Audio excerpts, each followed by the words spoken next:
Well, I almost did it. I almost gave them a reason to revoke my tree mortician license. Last night, I had this wild inkling that I needed a small shelf in my office to make my life a little easier. So I went up to Lowe's and I started looking at what I remembered to be those little, 18, 24-inch wire shelves that you could just 4 screws, you put up the boards, you held it the hangers, and then you put the little wire mesh on it. 5 minutes, you're done. Just an easy solution. I seem to remember those being about $20, which that's about all I wanted to invest. I went in there and they no longer make that kit. No, it probably was 20 years ago that they did, but I started pricing together all the parts and pieces to make something out of what they had there, and oh my God, those things got expensive. And then I remembered, I'm a woodworker. Why the hell am I looking at a cheap wire solution when I could just go pick up a $30 board?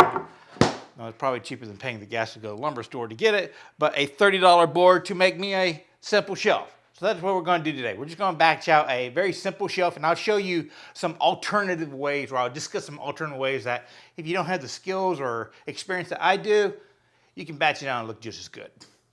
This is it, just a small shelf. The board I bought is 1x8, which means it's probably 7.5 inches. I'm just going to extend that out a little bit off the side. I'll have a little background. I will do a little sculptural aspect to it, and I'll talk about different joineries. I'm going to be doing a combination through joinery, dados on the back of it. What's going to make it really easy is I'm breaking it up into 2 sections. A back section that I can actually attach to the wall, either through a stud or anchor bolts, and I can put screws in it that will be hidden by the part that comes on top. The shelf and the side ports and a little bracket right there, which we'll do a little, 45-degree thingy bob. And that'll just slide on top, covering up the screws. That's the theory, so let's get at it. Oh, and the only absolute necessary measurement is in between those 2 sides. It has to be at least 16 inches. The limitation of the material is it is 7¼ inches wide, even though I bought 8 inches. Now, I'm not a very creative designer. I revert back to a lot of mathematical principles, especially architectural mathematical principles, because whether it is right or not, it looks right because it's what we see. It's what the architects built. And whenever I did this first drawing, it looked kind of like based on thirds. So that's my overall theme on this thing, is thirds in measurements.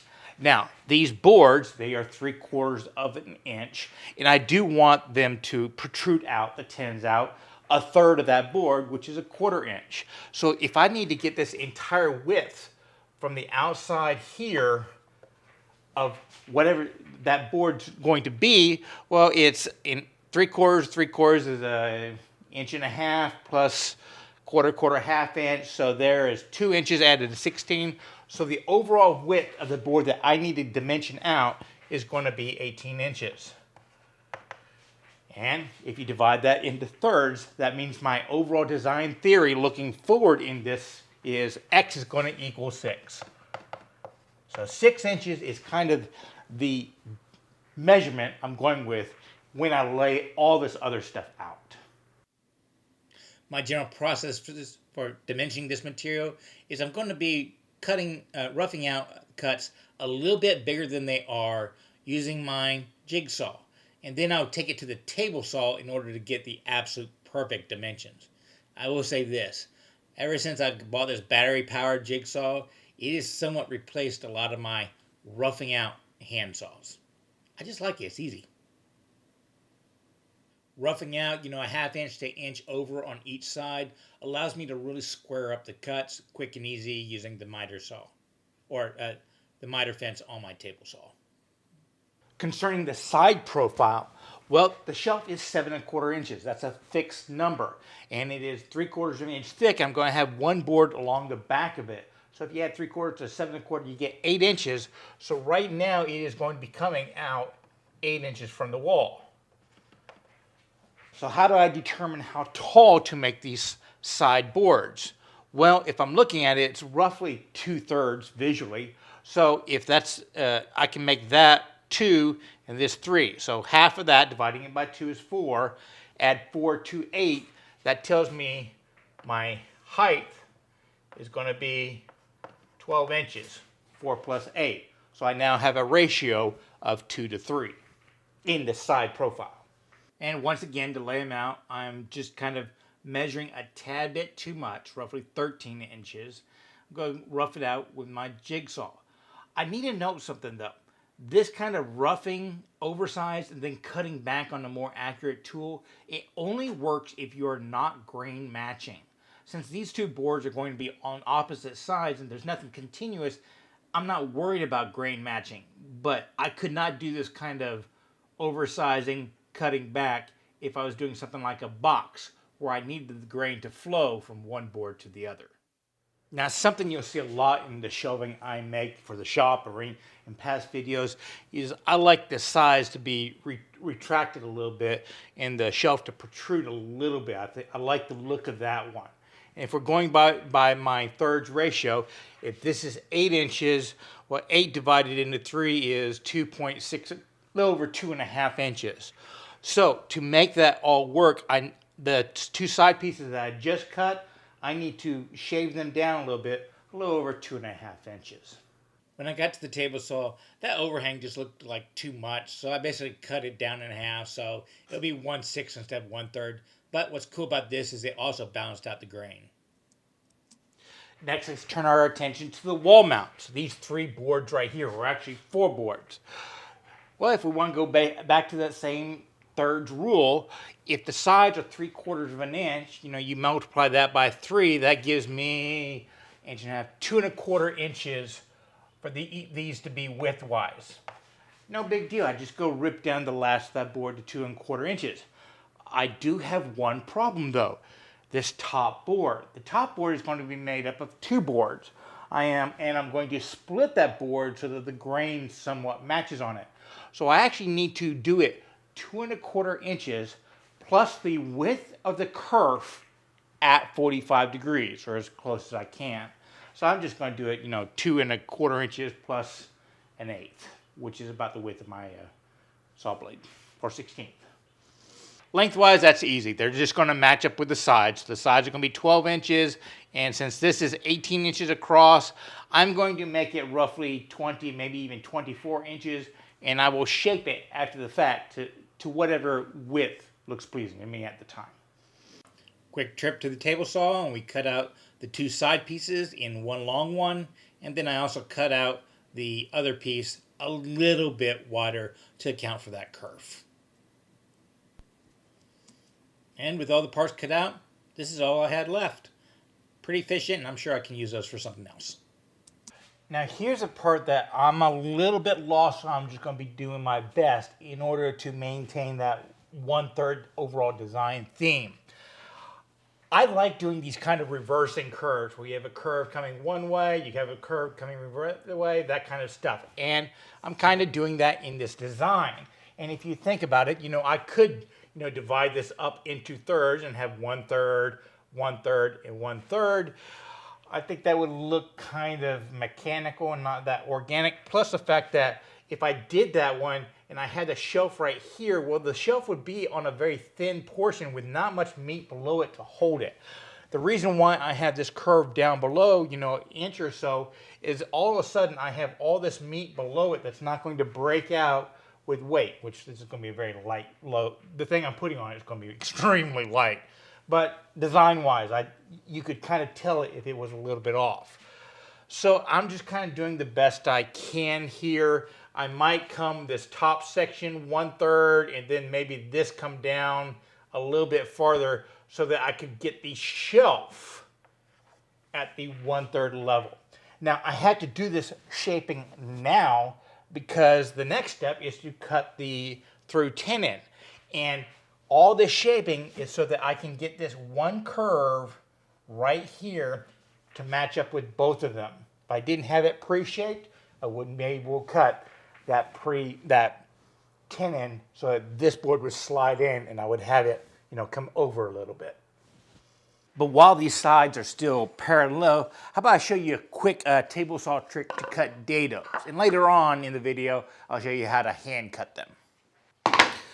I hate doing mathematical layouts, so I typically use a lot of shims and stuff like that. And I bought this cheap set of brass sizing gauges to do a lot of the stuff I'm about to show you. So if I cut a kerf, basically that kerf is exactly this width. I think it's a 16th or an eighth. I don't really know. I just know this is a nice tight fit, this little gauge. So I want my shelf to be a third up. This is 12 inches, so a third of 12 is 4. So I want the top of the shelf to be right there. And looking at the grain, I'm going to want the heartwood to show on both insides and the sapwood to show on the outside, so it will look correct. Now I'm going to set my table saw up. Now on the gauges that you look at over on the side rail, they are set up to be cutting on that side of the blade. So if I want to get the top of my shelf to right at 4 inches, I actually need to come 4 inches minus that 16th of the saw kerf, and that will put that distance right at 4 inches on top. Now here's the kicker. Unfortunately, I lost the footage cutting this dado, so I'm going back to redo it on a scrap piece of wood. So I've got the distance set up. I want to cut a dado this exact thickness because that's what's going in there. So instead of doing any measurements, just use the piece itself. I can put that over here. If I move this over, I'm now cutting the bottom of my dado on this side of the blade. So here we go. I'll go ahead and remove this for safety reasons and make the cut.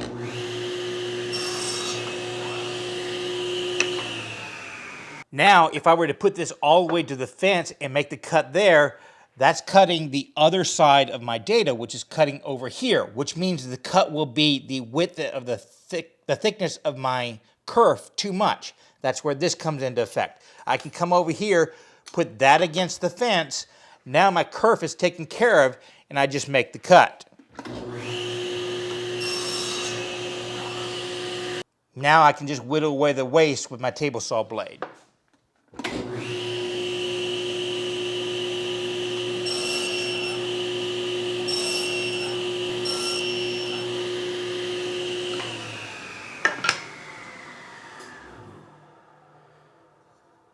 And there you go. Pretty tight fit. The problem with doing it with just a table saw is this bottom section is rough. And in my example, this wouldn't be that big a deal, but you notice that there is going to be a little bit of a gap right there. So it would be nice if we could clean up those rough spots. And that is where a router plane really does earn its money. The idea is you want to lower the blade so it's just taking the tops of those shavings, but not really bottoming out and taking long shavings. Because all you're trying to do is flatten out those little peaks left by the sides of the table saw blade. And even if you're using something like a router, which is a rotating action, I still find that it does not leave a perfectly flat bottom. You typically will get high spots in there. And I can't explain why, but I've never done it where it doesn't have that.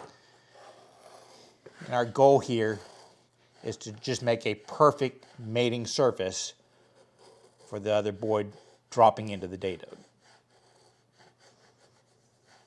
Now, in all seriousness, if you're just looking for a shop shelf or something very, very basic, you could be done here.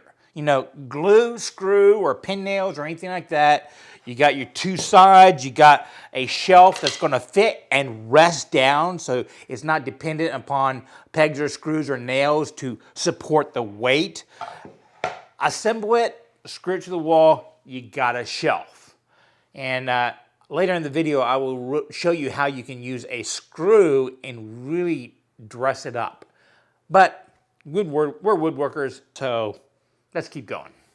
So you've had a few minutes to think about my design conundrum of how to lay this out. So did you come up with a solution? Well, here's what I came up with. I still wanted to maintain that kind of thirds aspect of it. And I kind of like the idea of having these two big curves being that 4 inches, which is a third of 12. But what to do with the bottom sections in the very top? Well, I decided, what if I just took one of those 4 inch sections and divided that into thirds, which is about 1 3/8 plus or minus.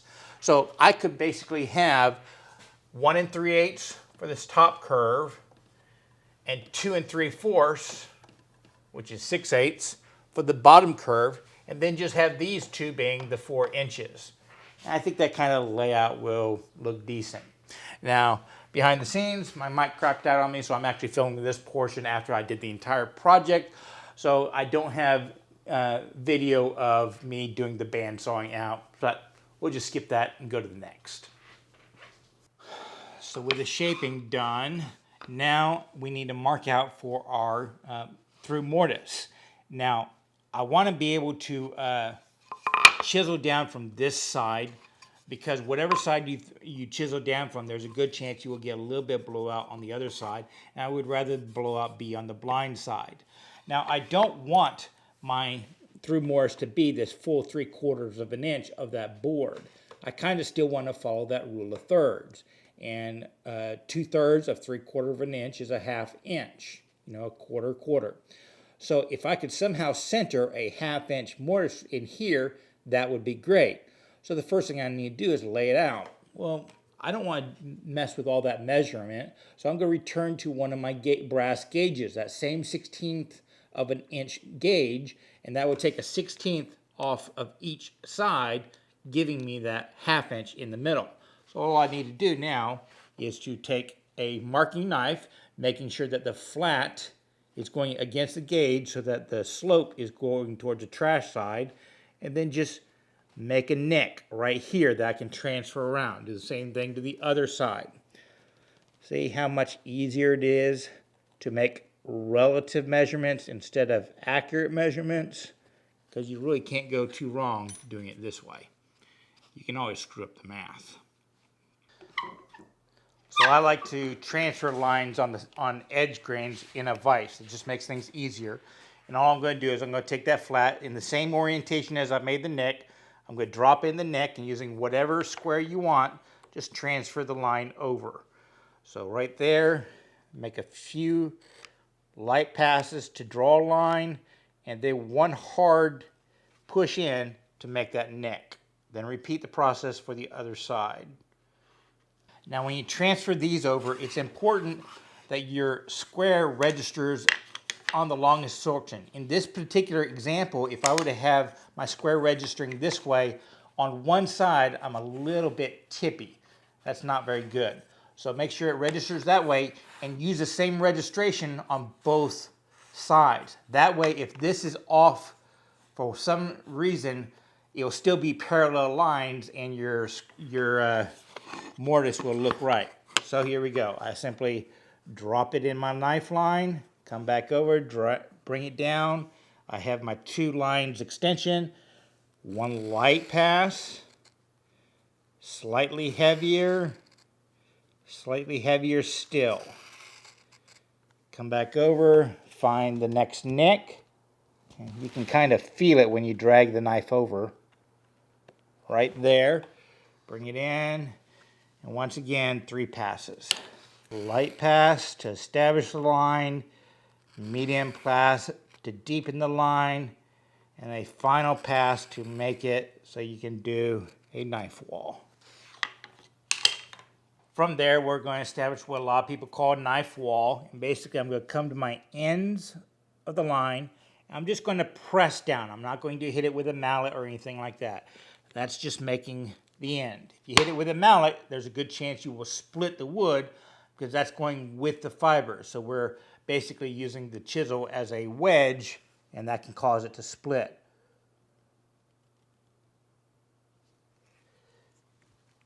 Then I'm going to take my chisel, and at a slight angle with just a little bit of pressure, I'm going to wiggle it, and it's going to take a little bit of a chip out. If this first time you've done this, you might want to clamp your work down. I'm just using my wrist as somewhat of a clamp. And it's just a little bit of wiggle, and it creates a ramp to that line, which just makes life a little bit easier. And it also gives you a very clean mortise outline. Okay, now that I've got the cross grain separated out, I will come back over and do the same thing to the end grain, the long grain. Most people don't do this one, but I'm going to show you the reason why in a second. Because it makes a little corner that I can take advantage of to help in the mortising out. So when you remove that little V-cut on the long grain right there, that leaves a little recess, which makes it really easy for me to drop my awl into that corner and create a little divot for my drill to start. I will then take the push drill, drop it right in that hole, and drill a hole in the corner.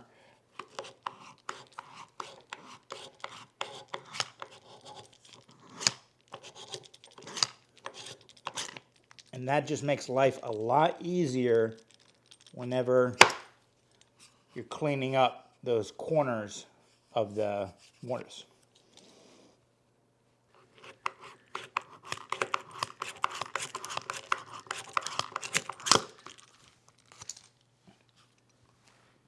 Some people at this point like to drill out the waste. So just get a drill bit that's slightly smaller than the mortise you're creating.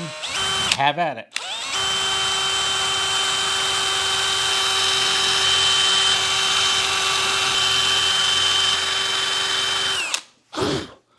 The downside to doing it this way is if you do blow out, you end up with blowout on the other side.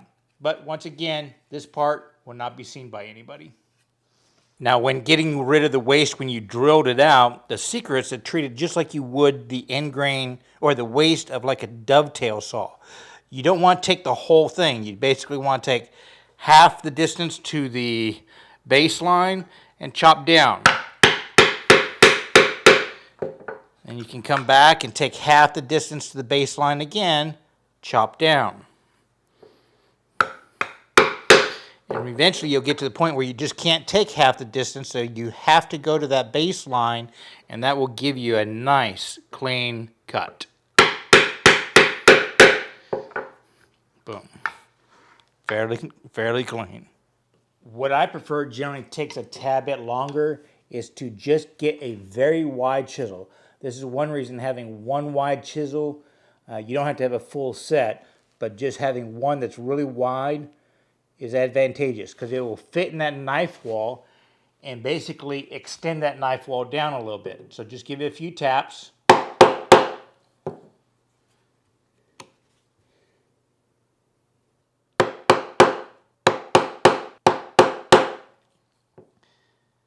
And then you can go in and take out a little bit deeper V-cut. And if you keep repeating this process, you end up just kind of creating a V on either side. I just find it a lot easier this way. It's not as quick, but I feel like I have more control.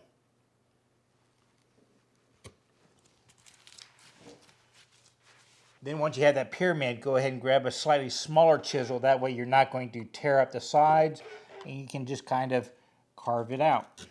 No big deal.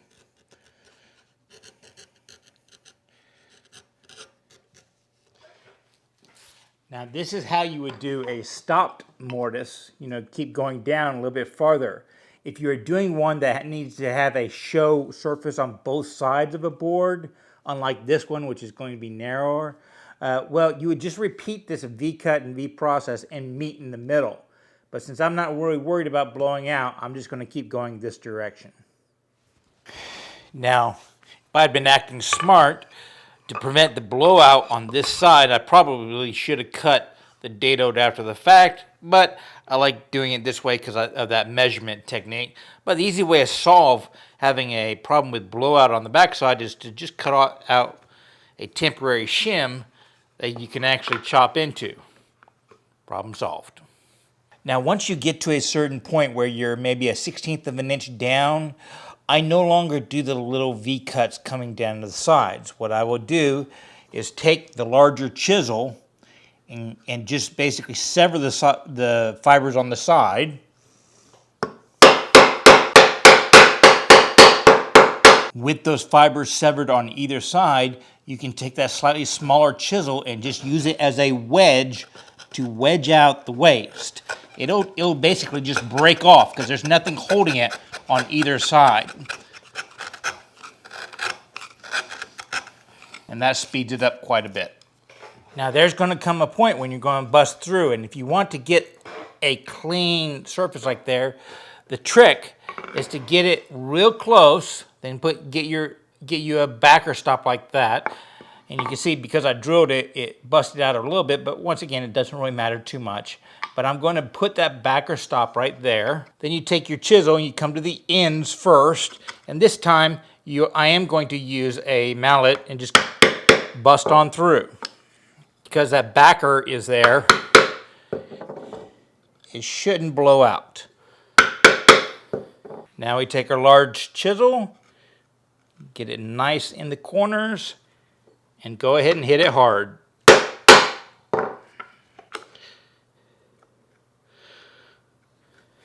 This is one area you don't want to be gentle.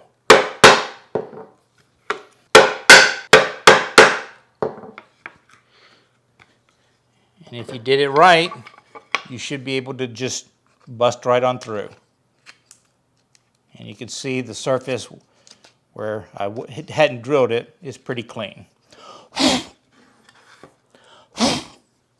Now sometimes I've found that when I'm chopping down, for some reason, I don't chop completely straight. And like right here, you can see there's the slightest of bow, which most people won't notice at all. But if you do get something that's quite obvious, as my great-grandpappy's grandpappy, left third cousin, step-grandchild used to say, if you can't make a straight line, make a straight shadow line. And that's where I really do like these little finger files, because you can put the slightest of chamfers that will straighten out little things like that. So at least visually, it'll look dead on perfect. And I'm talking about just that much. And if you're into green and green style, that is completely par for the course. With these things, you have a coarse side, and then you have that fine side just to make it nice and smooth. I'm trying to keep a still angle when I do this so I can create a chamfer instead of a roundover. And now when you look at it, you get a fairly straight shadow line instead of that slight curve that was there earlier. Now to lay out the mortise, I'm going to cheat. I'm going to dry assemble my shelf. That guarantees that the back edge is flat on either side. And then, taking a very sharp pencil, I'm going to mark both the front curve and the inside mortise, going straight into that corner. And that's why you need this really sharp pencil, so it will get in the corner. If your pencil is rounded over, your line's going to be a little bit off. So I now end up with my layout lines for my mortise or tenon. To figure out the baseline, I simply need to have this come through that plus a 1/4 inch. So I simply take my marking gauge and just go to the bottom of that setting. Lock it down, and even if it's a tad bit off, nobody's going to notice the difference. But there we go. Mark out the baseline of my mortise. But when you are marking out that baseline, be sure you stop before you pass the line you marked for the front edge to make that curve, because you don't want this to scratch the wood you want to keep. Now normally you do not have to darken the line because you can see it in real life because of the shadow, but I'm putting some lead in it for the camera. And also at this point, I'm going to transfer those lines from the side to the front. Though on the one that's got a slight curve to it, I come a little bit on the inside and I will kind of carve back to the line at a later date.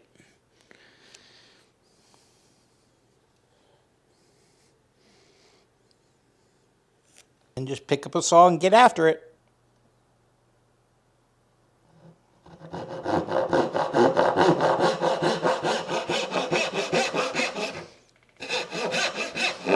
Now, I will tell you this. I'm not going to do it here, but a lot of people I know, your gluing action is all along here. This little section right here doesn't do that much. So once you get past that straight 1/4 inch or so, or maybe a little bit long, and you're worried about fitment, well, you can bring your cut down. You can angle it ever so slightly because the kerf is a little bit bigger so that it will slide in a little bit easier. But I'm just going to saw to the line because I'm comfortable doing that.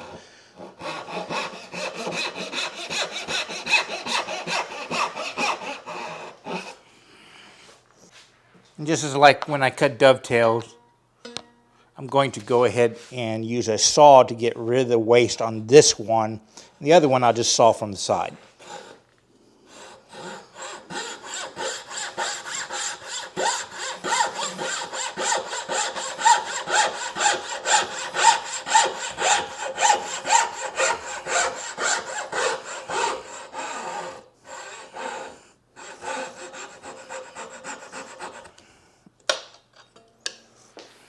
Just chisel back the rest of it. And this would be good practice, since it's just a small, simple shelf. Just saw the line. Don't worry about cutting it back with a chisel after the fact. Just pick up your saw and go for it.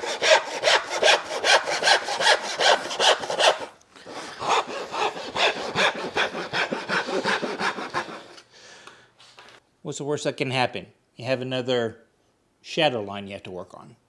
Now with this part that's got the slight curve, you know, I've sawed straight close to the line, but I haven't quite gotten all of it because it is a curve.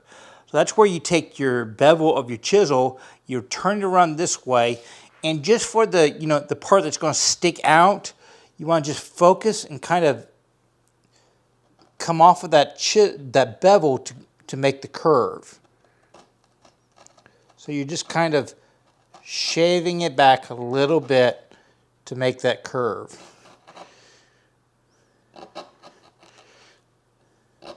Then once you get back past the part that isn't going to come out, I wouldn't worry about it. I would just tighten up your clamp and have at it. Now the next cut I'm going to make is so that this front shelf, it overhangs the side piece a little bit, but not the full width, because I would like to play with bevels on here and I need some space for that one. So if I were to take a 1/2 inch off, that would mean that this shelf would come in 1/3 the distance, giving me a little bevel room and sticking with that 1/3 rule. So I'm now going to cut a 1/2 inch off the front lip of all of the both sides. So we first mark the distance, and this will also be leave enough wood so that we shouldn't be seeing this distance right here. It's just a little bit less than that.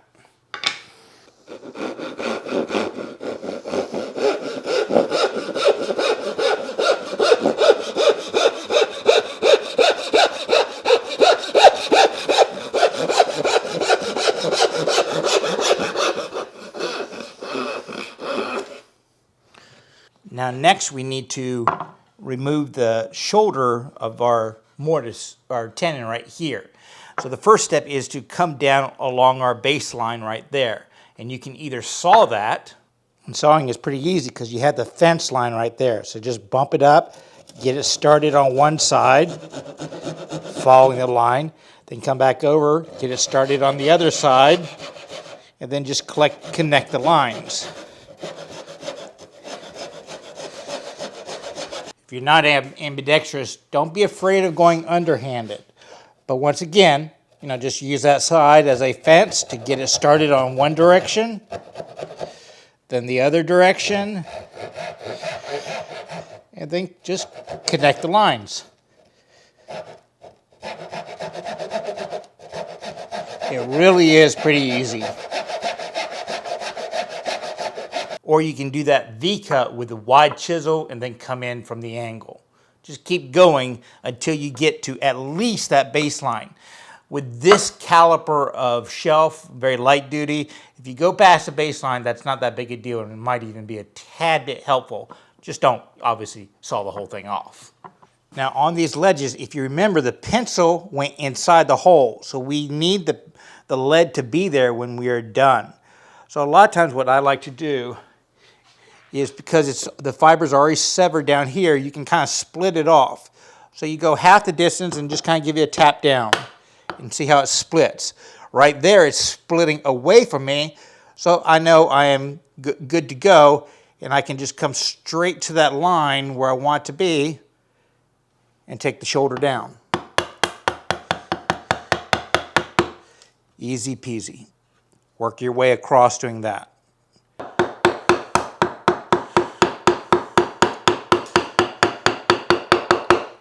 Voila. Cross your fingers. Looks like this side's a little bit tight, though I could force it if I wanted to. Same here. So I'm going to shave these down using a tool that you could have used to make the shoulders, the router plane. Just set the depth for your router plane so it just skims it. Then find another board that's of equal thickness, which is not hard for us. And that gives you a wide platform, so you can now just kind of take the slightest of shavings off. And it also makes it parallel. Easy peasy. The router plane really is an unsung hero in the woodworking realm. And with that, we have ourselves a shelf. Pretty easy. So with that measurement, I can make my back frame. And if you remember, I want this to be flush. So I basically have to create a half lap between these two pieces. The one going across the top, I'm going to split at 45, and the back pieces. So the easiest way I know to do that is you could either do the table saw trick I showed you earlier with the dado, or we can come over here and create the dimensions of this piece right off of it. I'll do the same to the other side. So what I would do is I would take the two nicks I created, drop my knife into it, and bring my square up. And notice the square is on the long side of the thing. I'm not doing it this way because once I move it over, there's nothing for me to register over here. I want to keep it in the same direction so that lines will be parallel. So drop my knife into the nick, make 3 passes, a light one, heavier still, then come over to the other side, light, heavy, heavier still. And you can either saw these or do that V cutting section to come down halfway down this line and then just remove the material either with a chisel, or if you're using a table saw going back and forth, or getting it close and using the router plane. I like doing the router plane because you can kind of sneak up on both boards and get it in the dead center, because once they are flush and you use the same setting on the router plane, you know it's even.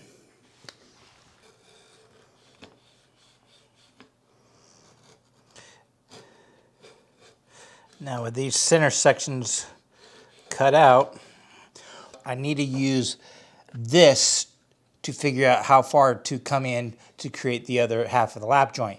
But if you remember, this is going to be the French cleat. So in order to get this distance, I need to go ahead and remove that kerf. So this is the time we should go ahead and cut that. And it doesn't have to be 45, it just has to be some kind of angle. So with that, I'm going to mark the back so that it's easy to find the grain direction.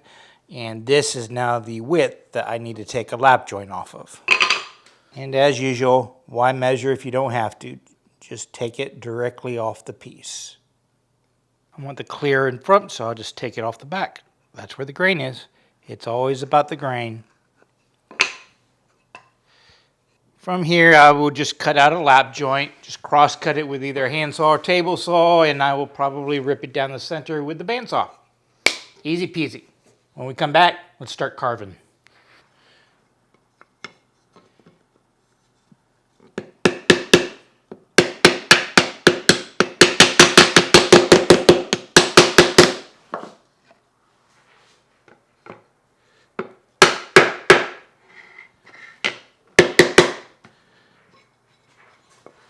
So let's see how it will fit up. Sides are pretty flush. Top to bottom's pretty good. That should work. So now let's have some fun. This last bit is what Christopher Schwartz kind of refers to as the make pretty stage. That's where you go over all these surfaces, make sure they're nice and smooth. Some people sand it, some people hand plane it. I'm not going to cover that one because we can all figure that kind of stuff out. And so far, this build has been extremely simple. It has basically been draw a line, saw line. I've shown you a few tricks on how to draw those lines or to set up jigs that do the drawing for you and making those cuts with various tools. But nothing has been complicated. So what happens is you end up with a kind of a blocky, generic shelf. Well, in all the time I've been going to furniture shows and stuff like that, one of the key things that seems to really differentiate stuff that really pops out at me has been edge treatments.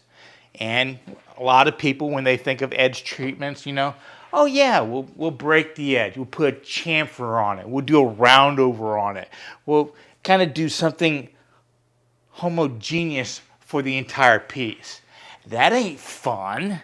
So in this project, if you're building something like this, I want to challenge you. All these edges you see, I want you to figure out something unique, something that you haven't tried before. Maybe it's, you know, dimpling it or something like that. You can take a little punch and just tap all around and give it a kind of leather effect. Add texture, that kind of stuff. Me, well, I set aside that my entire theme on this project was thirds. So I'm going to play with changing thirds. I'm going to add chamfers to it, but I'm going to do it in a way that you cannot duplicate with a machine. Okay? You cannot set up a router to do it. You can't set the angle of your table saw to cut it. And how that is so unique is I'm going to go back to one of the most basic tools we have, a knife. Because with this tool, I can change angles. I can change curves. I can start out up at this point right here and have a chamfer that comes down to a thicker portion down there. I can bring a thick portion down to a thin portion. I can rotate them at different angles. I can start a chamfer at a high angle, and as I rotate it around, bring it to a steep angle, flat to steep. We can play around with those effects with a knife, and that's stuff you just can't do with machinery. Now, the first thing I need to do is tell myself what I can carve, because there are certain portions of my build where I want it to be flush. I want this to be squared out. So I can carve, you know, this area right here and not really stress about anything. Just make sure I leave it flat. I can come over all of this right here, but I do need to make sure that I don't go too far right there because of the overhang. Now, this piece is going to have the cutout. That's going to tell me that, but I just need to be careful of that one. So I can basically carve this entire edge any way I want. I'll also need to add chamfers on these corners. This front section, normally in my shelving, I like to add a gentle curve to it, but the piece that I'm going to be putting on the shelf, I do kind of need this flat reference. But that doesn't mean I can't play around with these corners a little bit in order to add some flair to it. And I could also maybe taper it somewhat down the center if I can come up with an idea to play with. Now here's some things to think about when you're carving. I want to add a little bit of chamfer on that through tenon, and this is just going to be a generic little angle, very consistent coming through because there's not much meat coming through the board. But if I were to take my knife and add that chamfer coming this way, look at the angle of the fibers with the angle of the knife. The knife itself is actually going to want to kind of dive into the wood. And it's something you can feel as you drag the knife along. You'll get a little shaving, but it wants to go deeper and deeper and deeper. Try it out. Whereas if I were to take that knife and come this way, where it's pushing the fibers out, it doesn't want to dive deep and you'll have a lot more control. So a lot of times when you're carving, you might want to just think about how the knife is going through the wood to affect what you're doing.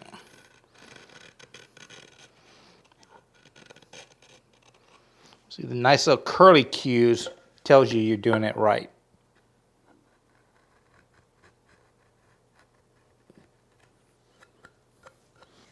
Same kind of situation when you're carving here. If I'm going down here, down this direction, well, I'm knifing into the wood and it's wanting to dig and pull through. Whereas if I'm coming back this way, the fibers are they're supported out there. In turning, we call this a supported cut because there's fibers behind in front of it that holds the fiber together. But when I'm coming this way, there's air next to the wood, so it's an unsupported cut, and that's why it's so grabby. So when I'm making this cut, I definitely want to go uphill, and I can just kind of gradually take off a little bit more and more and more until I get the shape and angle I want, changing both as I go. This is going to be fun.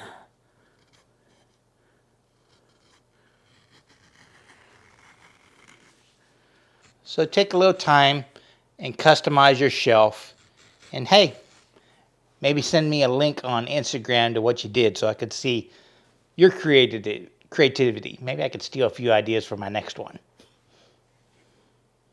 When you're satisfied with the shaping, now it is time for the glue up.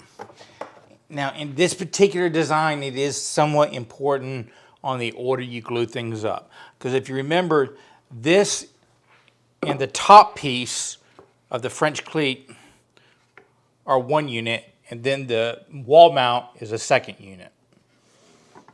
So you want to separate them and make sure you get the orientation right. The dovetail goes down towards the wall, so it will slide on top of this. And then you're going to want to glue this one up. Now you could not glue this up because we are about to put holes through that, and that's going to attach to the wall. But keeping it solid would kind of be nice. So I'm just going to put enough glue right here so I don't get any seepage coming out.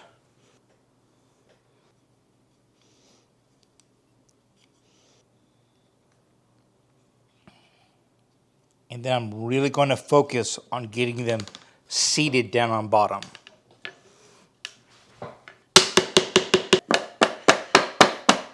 With a good seat, this is going to be 90 degrees, and that's important for the later step. So I'm just going to leave this alone for about an hour to really tack up, and then I will glue this together. The reason why I'm waiting is I want to match this outside angles so they look right, just sitting on it.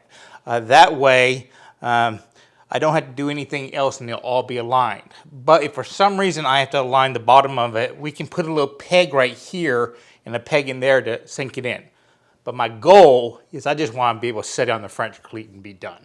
With this dry enough, you're going to want to get it at least 2 clamps to secure that one, assuming it fit together and it dry fit pretty easily. Otherwise, you will need a clamp going from one side to the other to squeeze it get together.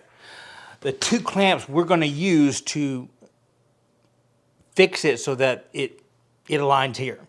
It'll make more sense in a second. The glue doesn't need a whole heck of a lot of strength, which is why you can do this long grain to end grain gluing.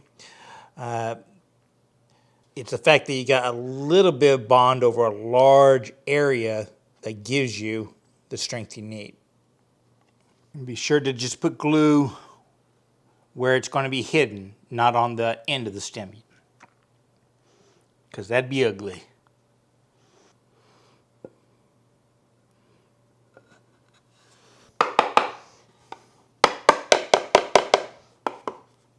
And now we're going to place it on here, and you might find that you either need to bring it in or spread it out. In this case, I need to spread this angle out a little bit on both sides. So what I'm going to do is come over and clamp this down to my workbench at a point where this is flush. Then by doing that same thing to the other side, I can push it out so the top two is going to be flush. And then I just need to bring this side over so that everything squares up. And I now have it even on this side and on this side completely. So I'm going to give this a few minutes to tack up, and then I will very carefully screw this to the top, and that will create the box that's going to keep it kind of stable. Really, gravity is going to do all the work in the future, but it's nice to start out that way.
So with that done, the last bit of woodworking we need to do is to hide the attachment points for the wall.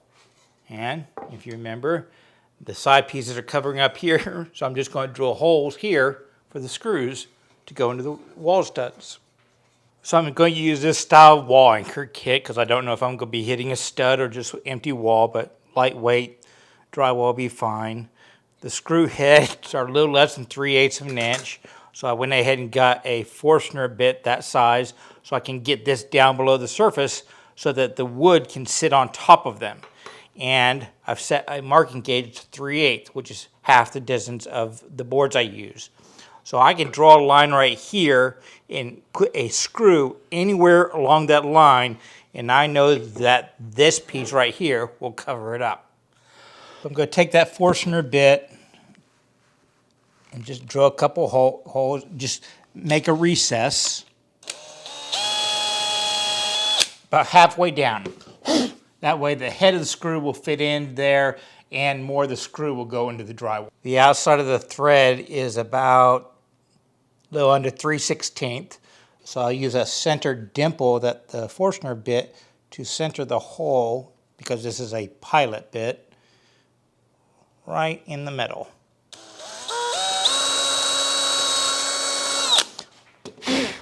That way these will just drop in fairly easy. Now for the finish, and I did debate a lot of ways I could do this one. I really do think I probably should paint it with a little milk paint, maybe a dark blue underneath it, put some white on top. That way, as it ages and gets scuffed and stuff like that, all these little creases that I took so much time to carve would pop out with the little lines being blue and stuff. Maybe I could pre-do it a little bit with sandpaper, but I don't really like that rustic stuff. But a lot of the furniture I build for my office has been natural wood. So I think even though it's poplar and it's kind of green right now, I'm just going to put a little oil and wax on it. And over time, that green is just going to turn darker brown and a light brown. So it will kind of match up with a lot of the pine I have in my office. That's just how poplar is. And this workbench is made of poplar. So it gives you an idea how it's going to age. And this finished from Mahoney's, I just got a rag around it because it was sitting in some shellac, is as simple as wipe it on, wipe it off.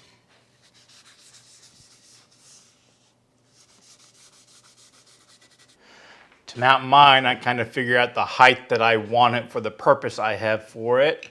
I grab my grandpappy's level. It has to be your grandpappy's, it can't be any other. And then simply mark the holes. Then punch it. That tells me that one's on a stud. But that one's not. So the ones that aren't get a cheap tap.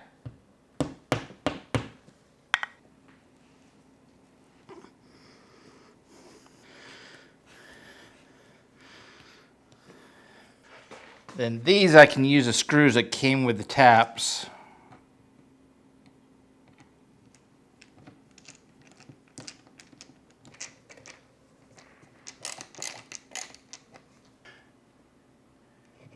And these just regular coarse screws. And then we get to install the shelf.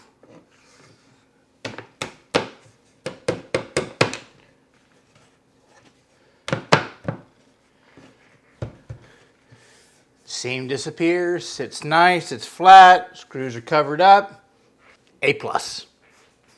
So there we go.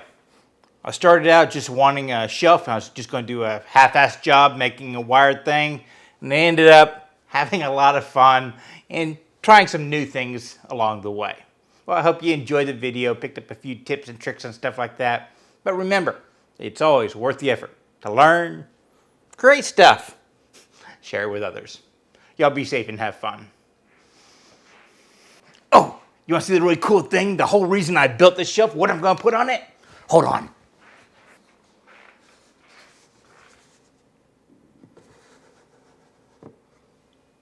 Look at that.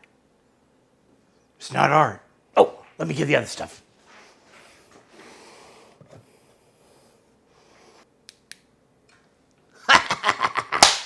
What do you think I'm going to do with that?